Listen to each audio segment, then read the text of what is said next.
Shalom, selamat pagi saudara-saudara, salam sejahtera bagimu dimanapun Anda berada. Saat ini kita akan mendengarkan renungan pagi, namun sebelumnya mari kita berdoa. Bapa yang ada dalam kerajaan surga, saat ini kami datang, kami bersyukur atas nafas hidup yang Tuhan masih berikan bagi kami. Di saat ini kami terbangun dan merasakan kasih dan karunia-Mu ya Bapa. Tuhan, sekarang kami akan mendengarkan berita firman-Mu. Untuk itu, Roh Kudus-Mu Tuhan curahkan bagi kami semua, agar kami dapat mengerti apa yang Tuhan maksudkan untuk kami melakukannya dari hari lepas hari. Di dalam nama Yesus kami berdoa. Amin. Saudara-saudara terkasih, renungan pagi ini terambil dari kitab Injil Markus. Markus 11 ayat 1 sampai 6. Di bawah judul Yesus dieluk-elukkan di Yerusalem. Ketika Yesus dan murid-muridnya telah dekat Yerusalem, dekat Betfage dan Betania yang terletak di Bukit Zaitun, Yesus menyuruh 2 orang muridnya dengan pesan, "Pergilah ke kampung yang di depanmu itu. Pada waktu kamu masuk di situ, kamu akan segera menemukan seekor keledai muda tertambat yang belum pernah ditunggangi orang. Lepaskan keledai itu dan bawalah kemari.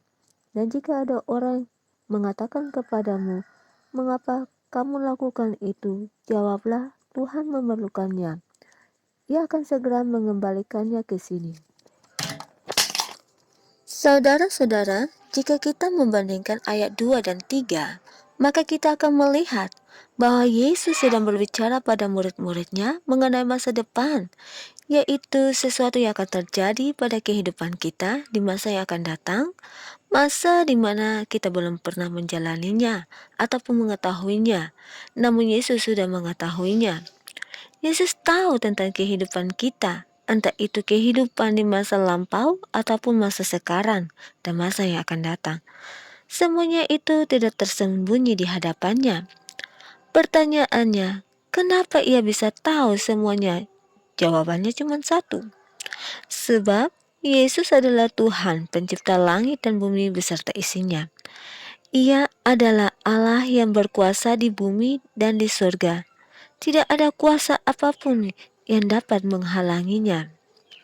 Sehingga apa yang diucapkan oleh Yesus semua akan terjadi pada waktunya, karena perkataan Yesus mengandung kuasa sebagai Allah. Ingat, Allah itu pemegang kendali. Jadi kalau Tuhan bilang A itu yang akan terjadi. Dan tidak ada orang yang dapat merubahnya untuk menjadi B. Dan Yesus memberitahukan sesuatu pada orang-orang yang dekat dengan Dia dan senantiasa mencari wajahnya selalu. Bukankah murid-muridnya adalah orang yang selalu bersama-sama dengan Dia? Begitu pula Anda dan saya. Kita lanjut pada ayatnya yang keempat. Mereka pun pergi dan menemukan seekor keledai muda tertambat di depan pintu di luar, di pinggir jalan, lalu melepaskannya. Dan beberapa orang yang ada di situ berkata kepada mereka, "Apa maksudnya kamu melepaskan keledai itu?" Lalu mereka menjawab seperti yang sudah dikatakan Yesus. Maka orang-orang itu membiarkan mereka. Saudara-saudara, di ayatnya yang keempat-a, kedua murid Yesus mendengar panggilannya dan menuruti perintah Yesus. Mereka tidak menolak dan berbantah dengan Yesus. Misalnya, mereka bisa saja berkata, "Guru, seandainya jika kita pergi melepaskan keledai itu, pasti pemiliknya akan memarahi ataupun memukul kami." Tapi saudara-saudara, ternyata mereka tidak berbantah. Mereka malah tetap melakukan apa yang diperintahkan oleh Dia. Nah, kita sebagai orang yang percaya, kita harus mendengar dan menuruti perintahnya juga. Kita tak usah menaruh negatif thinking terhadap Allah kita. Kita lakukan saja apa yang Yesus perintahkan. Lalu pertanyaannya, bagaimana kita dapat mendengar suara Tuhan yang memberi perintah itu? Kita dapat mendengar suara Tuhan lewat Alkitab yang kita baca setiap hari. Apa yang tercatat di sana, apa yang Tuhan firmankan di sana, kita harus ikut. kita harus melakukan atau kita harus menuruti apa yang Tuhan katakan, supaya hidup kita terus dipimpin oleh-Nya, sehingga kita berada di jalan kebenaran dan hidup itu. Kita ada di bawah naungan-Nya. Hidup taat seperti inilah yang Yesus inginkan dari kita sebagai umat-Nya.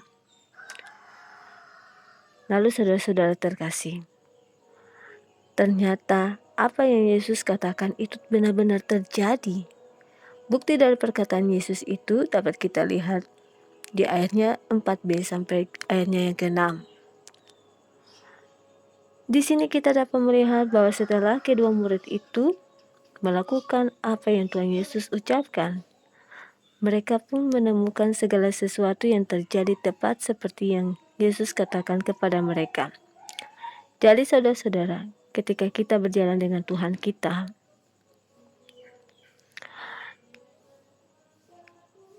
serta melakukan kehendak-Nya, maka kita akan menemukan apa yang Ia firmankan pada kita.